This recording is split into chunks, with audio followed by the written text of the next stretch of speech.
E aí, tudo certo? Hoje, a gente vai mergulhar numa história para finalmente entender um termo que, olha, tá em todo lugar, mas que pouca gente sabe explicar direito. Já parou para pensar o que exatamente é uma API? Pois é uma daquelas siglas que sempre aparece em conversas sobre tecnologia, né? API para cá, API para lá. Mas se alguém te parasse na rua e pedisse para explicar de um jeito simples, o que a gente diria? É exatamente isso que vamos desvendar hoje. E para fazer isso, vamos seguir a jornada do nosso macaco faminto. Primeiro, vamos entender o problema dele. Depois, a gente vai dar um pulo no restaurante da selva, aprender como se faz um pedido e, claro, como entender a resposta. Daí, vamos dar uma espiada na área VIP e, no final, ligar tudo isso com o nosso mundo digital de hoje. Bora lá? Então, vamos conhecer o nosso protagonista, um macaco super curioso, lá no meio da selva. Ele tem um celular na mão e uma pergunta bem simples: será que vai chover hoje? O problema é que a resposta para essa pergunta não está em nenhuma árvore ali por perto. E aqui está o grande desafio. O aplicativo que o macaco está usando, sabe, a tela que ele toca, os botões que ele aperta, o que a gente chama de front-end, está ali com ele, na selva. Só que toda a informação de verdade, o cérebro da operação, o back-end, está num servidor super potente, sei lá, talvez a milhares de quilômetros de distância. São dois mundos que, a princípio, não se falam.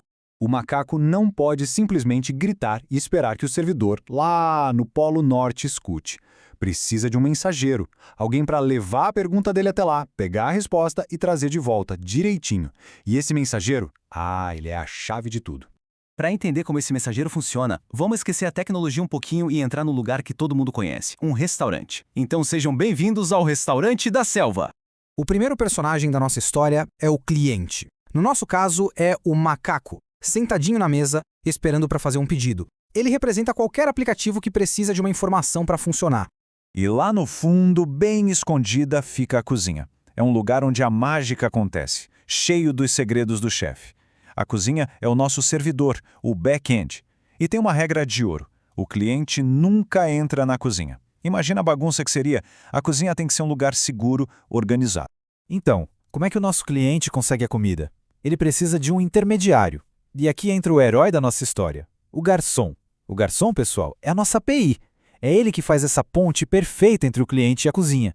Ele leva o pedido, espera a cozinha preparar e traz a resposta, sem que o cliente precise ter a menor ideia da complexidade lá de dentro. Ok, já conhecemos todo mundo. Mas como o cliente faz um pedido? Não dá para sair gritando qualquer coisa, né? Existem regras, um protocolo que todo mundo tem que seguir para a coisa funcionar. O primeiro passo é sempre consultar o cardápio. O cardápio diz exatamente o que a cozinha sabe fazer e como pedir cada coisa. No mundo da tecnologia, esse cardápio é a documentação da API. E cada prato do cardápio, tipo porção de bananas, é o que a gente chama de endpoint.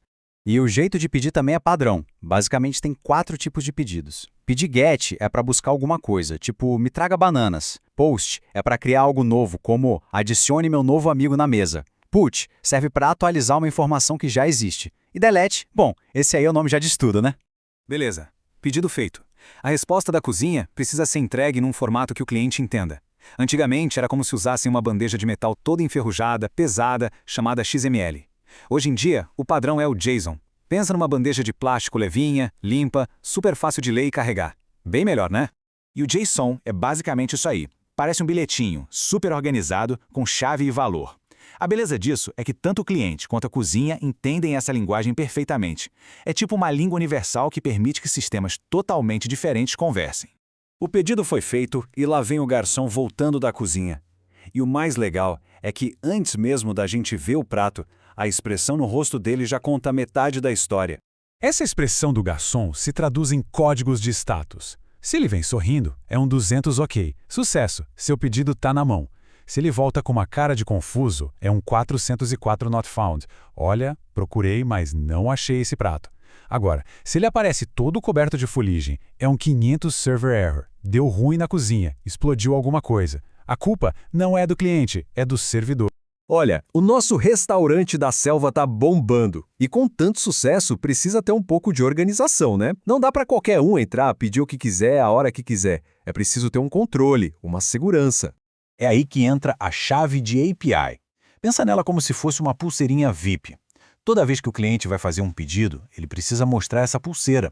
É ela que prova quem ele é e se ele tem permissão para estar ali. Sem chave, sem serviço. Simples assim. E mais, essa pulseirinha ajuda o restaurante a controlar o consumo. Isso se chama rate limiting. O gerente do restaurante pode criar uma regra do tipo: esse cliente já comeu 1000 bananas hoje, por enquanto já deu. É uma forma de evitar abuso e, claro, também é um modelo de negócio. Quer comer mais? Vai precisar de uma pulseira melhor. Ok, vamos sair do restaurante e voltar para o mundo real. Como essa história toda de macaco, cozinha e garçom se aplica no nosso dia a dia? A resposta é bem simples: em absolutamente tudo. Pensa bem. Quando um aplicativo de transporte mostra o mapa, ele está usando a API do Google Maps. Quando a gente paga algo online com cartão, o site está usando a API de um sistema de pagamento. Postar foto, checar o tempo, conversar com o chat GPT, tudo isso só funciona porque tem esses garçons digitais trabalhando sem parar nos bastidores. Então, a grande sacada é essa. As APIs são como as pecinhas de Lego da internet. Elas permitem que aplicativos diferentes conversem e compartilhem funções.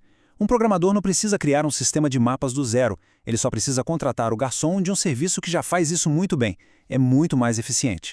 Isso nos deixa com uma última pergunta para a gente pensar. Como seria a internet sem esses garçons?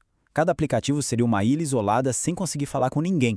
Seria um mundo digital bem mais chato e limitado, né?